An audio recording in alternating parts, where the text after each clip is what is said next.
Welcome back to Sidewalk, Skyline podcast. I'm your host, Kevin Rogers. And this episode is actually airing at the very beginning of season 7. We've been doing this for 6 full years, having podcast episodes happen on the 1st and the 15th of every month. And my guest today is Andrew Croft. He's with Open Doors Canada. He serves as the communication and relations manager with them. It's an international ministry that has been strengthening the persecuted church for more than 65 years and more than 70 countries through Bible and Christian literature distribution, discipleship and leadership training, trauma counseling, urgent aid, and Christian community development. Open Doors Canada and Open Doors globally are doing an incredible work. They stand with the persecuted church in prayer through presence ministry, being with the persecuted church by advocating on their behalf. They also strive to connect Canadian Christians with persecuted family members around the globe, providing truthful research, information, and current prayer resources. Welcome, Andrew. Good to have you on board today. Looking forward to this conversation. Thank you very much, Kevin. Appreciate the opportunity and happy to have some time to chat with you. Yeah, and you live in Mississauga. You're married to Kate, and you have 3 beautiful girls. I do. Yeah. I've just wondered, if there's a reason why God gives certain men only women in their family. Any theories on that? Oh man, that's a great question because my family, I love my children. My girls are great, and I don't miss not having a boy. Like I don't feel like I'm missing something that I only have girls, and so maybe that's part of it. Maybe it's just God wanted me to learn more patience. That could be, yeah. And maybe you had the right kind of heart for Mm, girls, right? To mm, be a dad and a husband.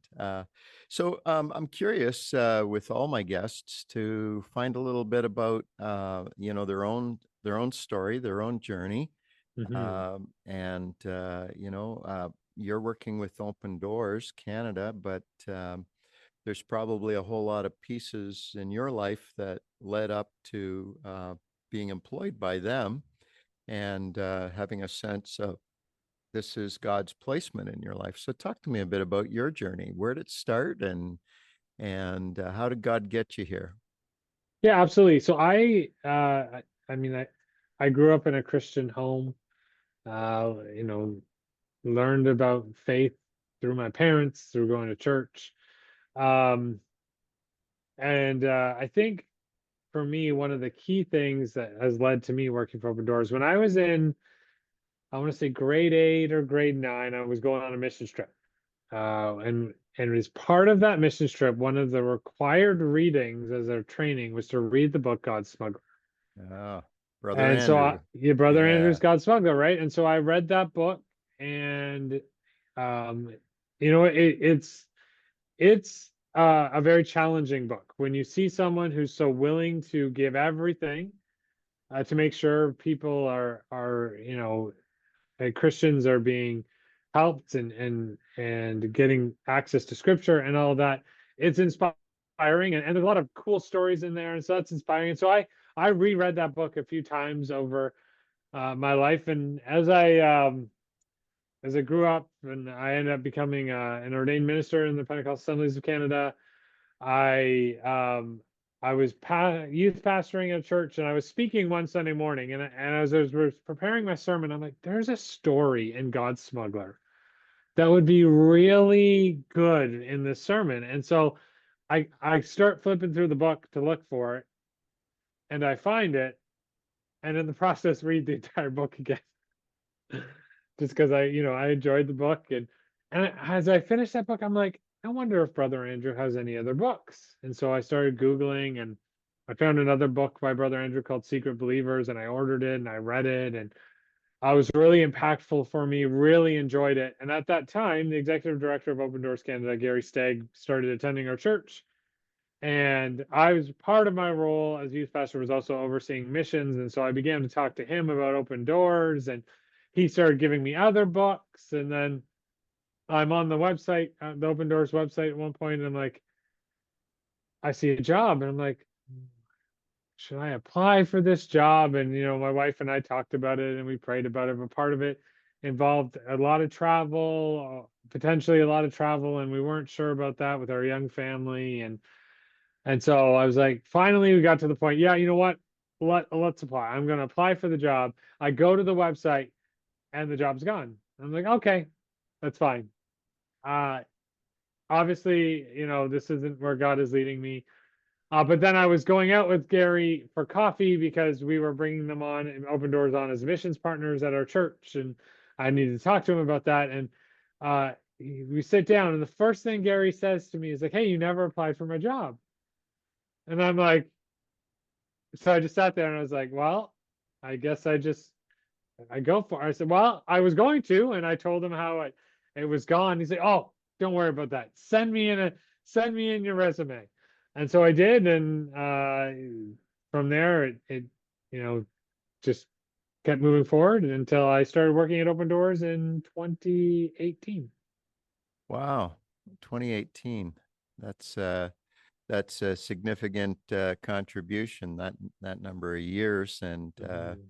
and I'm sure that a lot of your perspective has grown and changed from that initial reading of God's Smuggler to today, seeing there's actually strategy and mechanisms and Mhm. important pieces that go into caring for the persecuted church. Um, Absolutely. yeah. So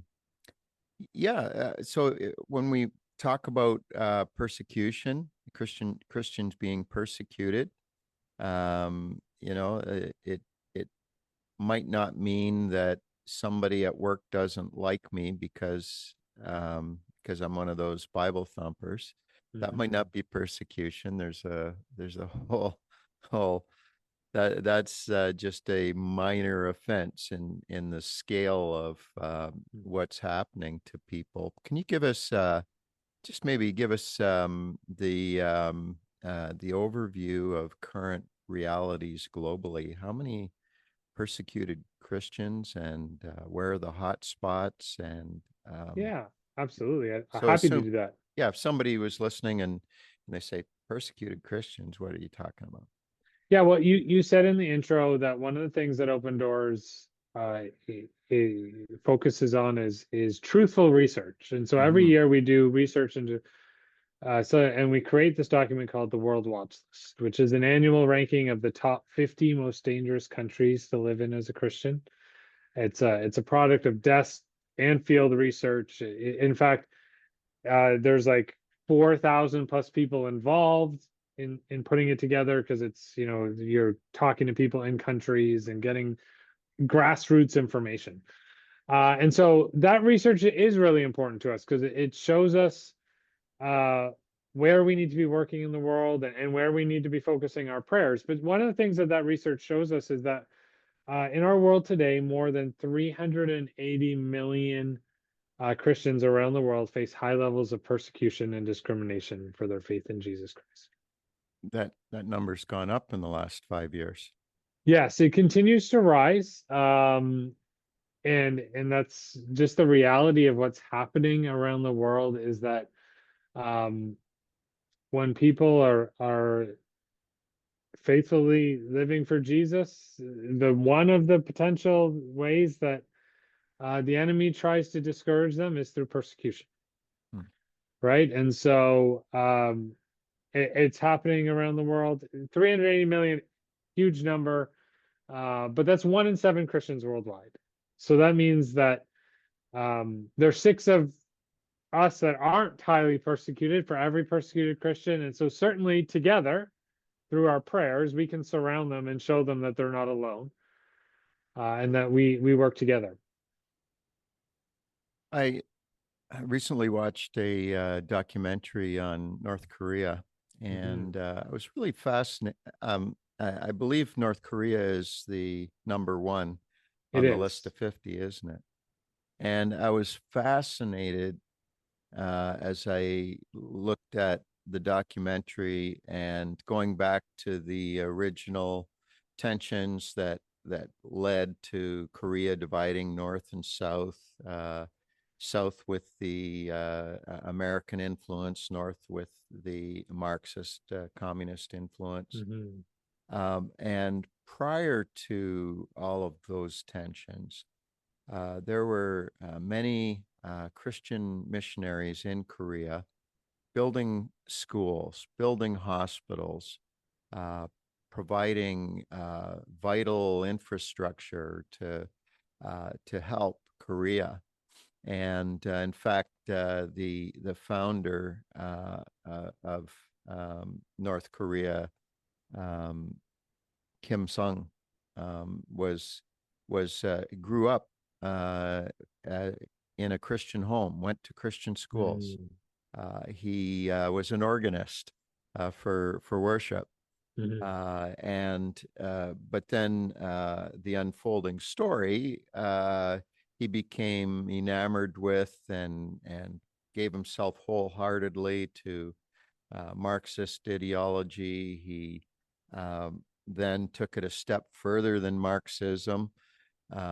Marxism would say there is no God, and Kim said, "Well, I will recreate the Christian story in my image. I will Mm-hmm. be the God of North Korea." And so, just I was thinking, how does a country go from being Christian influenced to the extremes that will then cause it to become a persecuting nation against Christ's followers? And um, in your examination of persecution, how often do you see anti-Christ religious ideas fueling the attack on Christian faith? That's a very interesting question, because there are a lot of drivers of persecution, right? And so yeah, you talk about North Korea. Uh, it ultimately comes from authoritarianism, but that authoritarianism was established, like you said, where there is only one God to be worshipped in North Korea, and that's the supreme leader, Mm-hmm. right? And the supreme leader and his family. And so that obviously, um, very much the antichrist in that sense. Yeah, like that's so, but that's not the reality in a lot of countries. A lot of countries, it's not the government that's persecuting, it's the family that's Mm-hmm. persecuting. Mm-hmm. And so it's there are just so many varied ways and varied reasons, I should say, why Christians are being persecuted in different places. North Korea is obviously a fascinating, uh, I don't know if fascinating is the greatest word, but a fascinating example, because in North Korea, it's illegal to be Christian, illegal to own a Bible, right? If you do own a Bible, you hide it. We hear stories of people burying their Bibles in their garden and digging it up when they want to read it, right? Because if you're caught with a Bible, you and probably your entire family will be thrown into prison. We know a story a few years ago now, but a family was caught with the Bible. Their entire family, including their 2-year-old child, were sent to prison. Right? This is the level of authoritarianism, the level of we don't want Christianity in our country. Uh, and yeah, the reality is that there's an estimated 400,000 Christians in North Korea. Uh, Worship, church service is you meeting with another believer somewhere and silently or very quietly talking, maybe outside of town. Maybe once a year, your greater community would get together. They would like really go out into like the wilderness and find a cave or something when and 15 or 20 of you might get together. But really your church service is, hey, let's talk. Because you can't be found to be a Christian. There's an estimated 60,000 Christians in North Korea, imprisoned in North Korea for their faith in Jesus right now. And so that's a huge number. That's more Christians imprisoned for their faith in North Korea than prisoners in the prison system in Canada. But yeah, because of the way the authoritarianism and all that's happening, one of the things about North Korea that is difficult talking about. Like I'm a father, I have 3 girls. I am teaching them about Jesus, taking them to church, youth group, a kids' church, reading the Bible with them, getting them to memorize scripture. Like I'm trying to help them learn about who Jesus is and have a personal relationship with him. But the reality is, if I lived in North Korea, I don't know if I would have told any of my children about Jesus yet. Because every kid in North Korea is required to go to school. No private schools, no homeschooling, nothing like that. And teachers are taught to ask questions and look for deviant behavior at home. And following Jesus, reading the Bible, that is deviant behavior. And so, in essence, kids are taught reading, writing, and spying on your family at school in North Korea, right? And so, you have to, as a parent, you have to make sure that your kids understand just how dangerous the gospel is before you share it with them. Like we know this one lady, her name's Sangwa. She grew up in a Christian family in North Korea. When she was a middle school student, accidentally discovered her parents' hidden Bible, and her very first thought was, I need to report my parents. Like I need to go to my teacher or the guy, I need to tell someone about this, which just shows the level of like control that the government is trying to put there. But thankfully, Sangwa didn't. She talked to her father first. He told her about Jesus, led her to Christ. What Sangwa didn't know is that her father had been praying for her for 5 years for the right opportunity to share the gospel with his own daughter. So Sangwa had grown up in a Christian home, but she didn't know it. And so that is a stark difference to our reality here in Canada, right? Big time. Yeah. And so yeah, it's a very, North Korea is a country that we talk about a lot because it's a very difficult place, but it's a place we need to share about. People need to understand what our brothers and sisters around the world go through. Depending on a person's eschatology, they will have an idea about the end times and about the Antichrist, and yet, from the time of Jesus, the spirit of Antichrist has been active all through the world, and as you mentioned, 1 in 7 Christians today are being assaulted by the spirit of Antichrist in consequential ways. And I think we need to, when we're thinking about eschatology and those kinds of things, we actually need to also look at, well, what's more dangerous? One political figure in the end times that is the Antichrist that brings it all to a head, or 2,000 years of the spirit of Antichrist at work in all around the globe, and it never stops, right? For sure. Like there's so much that we can, when we look at what is happening to our persecuted brothers, sisters, when we look at how they are reacting, there's so much that we can learn from them. Whether it's about eschatology or it's just about courageous faith, about oh goodness, the word is totally escaped. Evangelism, goodness. Yeah. Growing up in church, you think I would know that word, right? Evangelism, like there's just so much that we can learn from our brothers and sisters who just live under a different reality than us and yet share the same faith as us. Yeah. Can you, this is a a podcast about God at work in Canadian cities, and Hmm. perhaps one of the hidden stories is Canadians who have uh, Christian family being persecuted in other parts of the world. And maybe you can tell me a little bit about how Open Doors engages with Canadians that have persecuted family, and what are you able to do for the Canadians and for their family members? How it unpack that for me.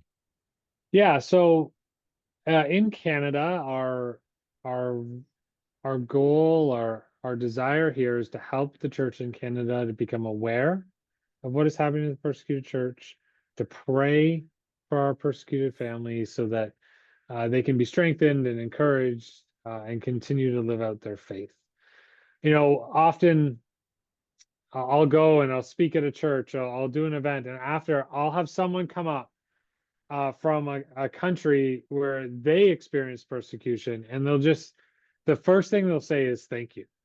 Thank you for talking about this. Nobody is talking about this. I know that this is a reality. I know this is what, some of my family members are going through. And so thank you for bringing it up. Thank you for calling people to pray. And so really, that's where we start. We start with uh, getting people to pray. If there are Canadians who ask us about their persecuted family back home, we would communicate with our field partners, and if there's something we could do, we would try. But of course, there's always security things you got to figure out because we work in these dangerous places. We have really stringent security, and so there has to be verification and finding all that out. And so it's a difficult process, but we're there to Hmm. help our brothers and sisters wherever we can. Yeah. Um, what's the current political climate in Canada towards intervention and diplomacy for the persecuted believers in other parts of the world? I know if a Canadian is put in jail in another part of the world, that engages one particular kind Mhm. of diplomacy in that. But any observations of what, say, the connection that Open Doors has within Canadian politics, and where it's not falling on deaf ears. Yeah, for sure. So every year, actually, as Open Doors Canada, we take the World Watch List and we take it to Parliament and we present it to parliamentarians. We have an event that is generally co-hosted by two different MPs. Um, Previously, it's been John McKay, who was an MP in Toronto. He just retired before the last election. He's a liberal. And then a conservative, Kelly Block, who's an MP in Saskatchewan. And they would co-host us, and we'd have MPs come from across the spectrum who would join. We talk about the freedom of religion or belief. It's certainly something that our government, that some of our MPs are thinking about and talking about. Recently, you may or may not have seen Nigeria has kind of come into the news recently. Bill Yeah. Mayer talked about it Mm-hmm. on his Mm-hmm. show, and then Andrew Scheer brought it up in Parliament, Mm-hmm. talking about the persecution of Christians in Nigeria. And so this is something that is on the hearts of many of many of our parliamentarians, and it's something that we continue to bring forward to them. John McKay would always say he'd share at our event, and one of the things I remember him saying is that the freedom of religion or belief is like the canary in the coal mine. When freedom of religion and belief starts to suffer, you know that other human rights issues are going to start popping up as well. And so we know that it's important to stand up for these types of things, and we're so thankful for our parliamentarians who have been coming to those events and have been trying to speak out about the freedom of religion or belief. I on the website, on the top 50 list, I noticed that Mexico, I think it was Nicaragua and Hmm. Colombia, were all on the list of countries with very high persecution. Hmm. And has that have those countries been on that list for very long? And what kind of persecution are you seeing in Mexico, Nicaragua, and Colombia? And what's driving persecution there? Yeah, absolutely. So I'll split those into two. Mexico and Colombia have both been on the World Watch list for quite a time. I, the persecution there is largely driven by two things. One is uh, armed groups, guerrilla groups, militia, whatever you want to call them, who end up targeting Christians because when Christian leaders speak out against them, try to keep youth from getting involved in them, try to live out that way, they target those Christian leaders. And because they want to have control. And so there's in essence that fight. The pastors and leaders are trying to speak love, they're trying to speak peace, and trying to keep people out of those negative groups. And then there's that fight. But then also in both Mexico and Colombia, there's particular persecution of indigenous Christians. So Christians from indigenous groups who come to faith in Jesus, and they're so in that process leaving their indigenous spiritual roots, which causes a lot of trouble. So Mm, one of the stories that we've been sharing recently is of a family from Mexico who, when they chose to follow Jesus in their indigenous uh, setting, all of a sudden the community got together and like, no, you have to turn back. And because they didn't, they had their power cut, and basically excommunicated them from the community. If their power was cut, they were getting, losing access to things like, food or water and whatnot, making it harder to get those things. If they were going to ask someone in the community for help, like in the interview, the person said we had to be very careful because they would get in trouble if it was found out that they were helping us.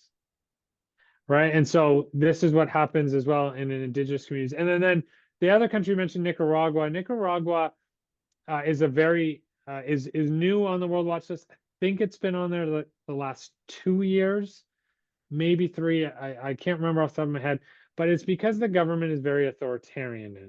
And President Ortega is targeting the church because the church has had a lot of historical power there, large Catholic population. Um, an authoritarian government doesn't like the power that they hold, targeting the church. So Christian churches are being closed. Christian organizations are being closed. We've had stories of pastors being deported, or who travel out of the country for one reason or another and aren't allowed back in. And so authoritarian government is really driving what's happening in Nicaragua. mm, mm. Well, bringing it home with the province of Quebec and the increased pressure for secularization, Mhm. and is that something that? What's your take on all that? Where where is Quebec at? Well, I mean, we believe in the freedom of religion and belief. So, regardless of your religion, you should be free to practice that religion. Obviously, there's the limits, like your religion can't involve harming other people. Yeah, Like there's things like that. yeah. Other human rights have to be taken into account too. Um, but so with the secularization, trying to, get rid of outward signs of religion.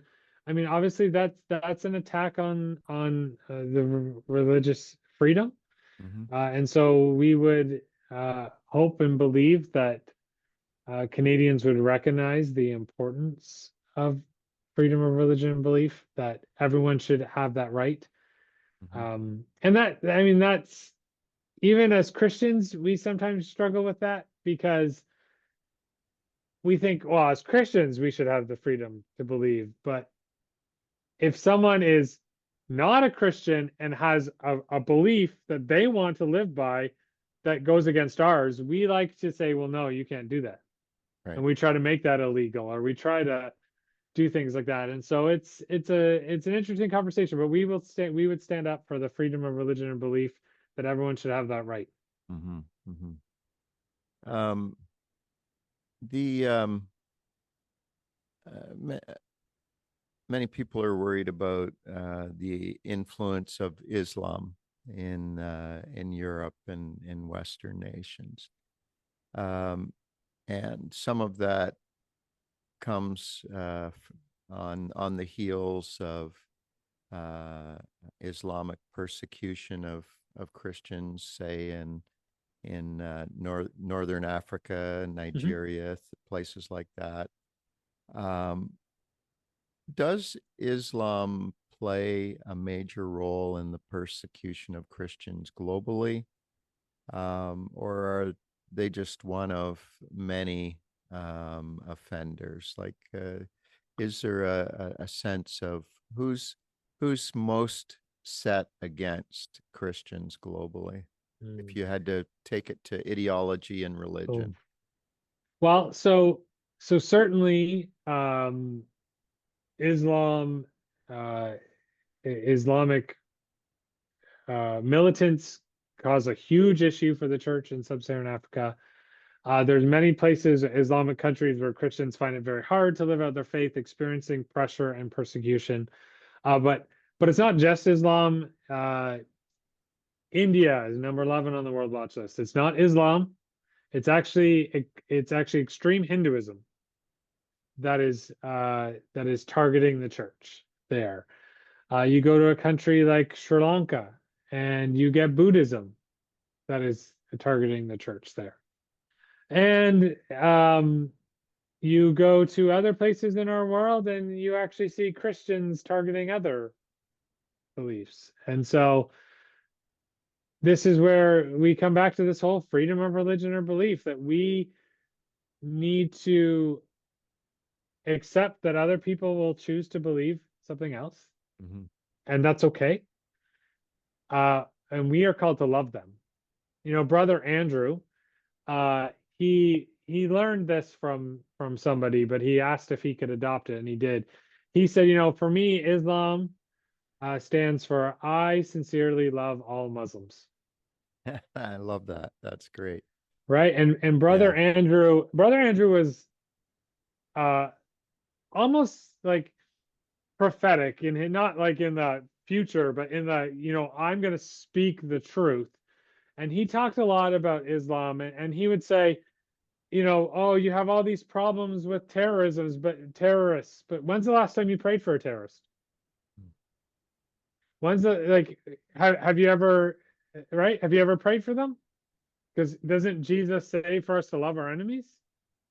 Right. And so Brother Andrew was known to go to terrorists and preach the gospel. Like he actually met with leaders of Hamas, of Hezbollah. He gave a Bible to Yasser Arafat when he was the leader of Palestine, the Palestinian people. He was there. Like he said, no, like we have to love people, right? And as Christians, I think that the best thing we can do is love people regardless of what they believe, whether that's their belief about God, whether that's their belief about sexuality, whether that's their belief about uh, anything you want to say, right? We need to love people because that's what Jesus calls us to do. Mm-hmm. And when we do that, I think that's when we can see lives transformed. Mm-hmm.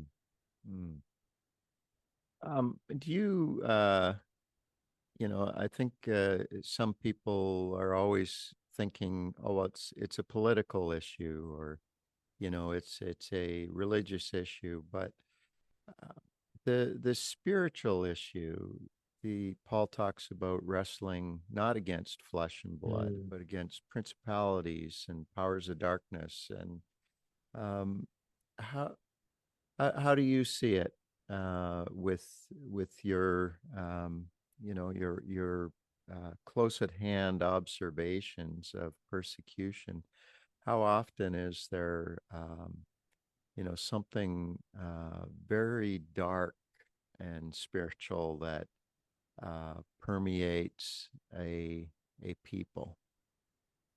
Well, certainly, I agree with you, right? That our battle is not against flesh and blood. It's with the rulers and authorities and powers of this dark world. There's certainly, we hear stories um,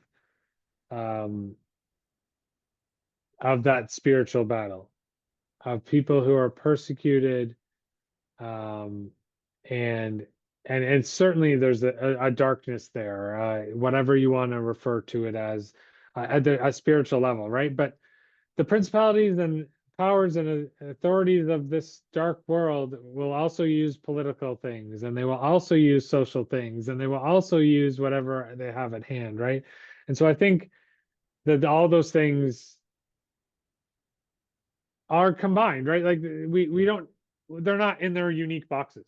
Right. And so yeah, there is a dark thing, and that's why the number one thing that we ask people to do is to praise. The number one thing our persecuted brothers and sisters ask us for is for prayer, because they recognize the power of prayer. They recognize the difference prayer makes. And so we always want to be engaging in that spiritual battle. Brother Andrew famously said that, God allows us to uh, oh goodness, of course I won't remember it, but I literally have the chance to change the course of history while we're on our knees, right? Prayer is powerful. Brother Andrew actually wrote a small devotional book called Prayer is the Real Battle, right? And so that's where we stand. Like, prayer is so important. We recognize that there are spiritual forces in everything, Yeah. and we need to be praying and asking for God's help in all of it. In Open Doors, did you guys observe? Did you have a sense of the rise of anti-Semitism that was coming, or did it was that something that as observers you just noticed along with the rest of the world, this rise of pro-Palestinian anti-Semitism? Is it something that's always been there to that degree, or is it actually rising? That's a good question. I mean, that's kind of outside of our scope of study. Like, we're focused on Christians. I mean, we have been focusing on our and praying for and trying to support our persecuted brothers and sisters who live in Gaza. Hmm. And they've, obviously had a terrible time with everything that's happening. And the current fear now is that there will be no Christians left in Gaza, because they will all leave. Mm. They will all, whenever they get the opportunity, they will go, because there's just right now no hope for future. And so that's obviously a concern for us. Um, we, as a ministry, we want to strengthen what remains and is at the point of death. And so we will aim to do that, to strengthen our brothers and sisters in Gaza. But also, like, we want to see salt and light. We want people to be salt and light wherever they are. And if there is no church left in Gaza, who's going to be salt and light there? Yeah. Uh, if people want to get involved, if they want to provide aid or help to the suffering church, prayer is paramount. But what else can people do? Yeah, Open Doors Canada is a charity. We do work, as you said at the beginning, in more than 70 countries. And so you can visit our website, opendoorscanada.org, or follow us on social media at Open Doors Canada. And you can learn more, learn how you can be praying. There's ways to give. We're currently in this large campaign about sub-Saharan Africa, because the violence against Christians there is so strong right now. And so we've actually launched a petition trying to raise 1 million voices of prayer and support for our persecuted brothers and sisters in sub-Saharan Africa. And so people can also find out about that on our website, specifically opendoorscanada.org/Arise Africa. They can sign the petition and let our persecuted brothers and sisters know that they are not alone and not forgotten. One last question in the work that you're doing over this last handful of years. Some of it involves traveling. Uh, do you get to travel to persecuted countries? Sometimes Mhm. I haven't recently, just largely because of the stage of my family. Yeah. It's been a little more difficult. My travels mostly in Canada, helping the church in Canada here learn about the persecuted church, pray for the persecuted church. But I will be going back to the field pretty soon. And but we do send travel teams to the field every year, just to learn and to pray for our persecuted family. It's not your traditional missions trip. You're not doing evangelism. You're not building a building. Like you're going to meet with persecuted Christians and encourage them. The very fact that you would show up and say, "Hey, we care about you and we love you and we're praying for you," makes all the difference for our persecuted brothers and sisters. And so that's one of the main reasons we do travel teams. Andrew, I want to thank you so much for taking this time and telling us more about the work of Open Doors. We had Hmm. Gary Stagg on in season 5, and that was such a great conversation, and it's great to connect with you and to learn more. So thank you guys for Open Doors Canada, the incredible work that you're doing, and Hmm. uh, I would encourage all of our listeners to take a moment and pray for the persecuted church. Thank you. Thank you very much, Kevin.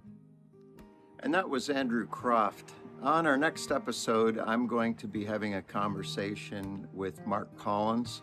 I've known Mark for many years, particularly as he gave leadership in the Western Ontario District of Pentecostal Assemblies. Mark is a student of process, and he has a lot of insight, a lot of knowledge into how organizations can improve, how they can regenerate, and he's been influential in helping a lot of churches. So we're going to have a great conversation. Come on back. Until that time, I'm your host, Kevin Rogers. You've been listening to Sidewalk Skyline podcast.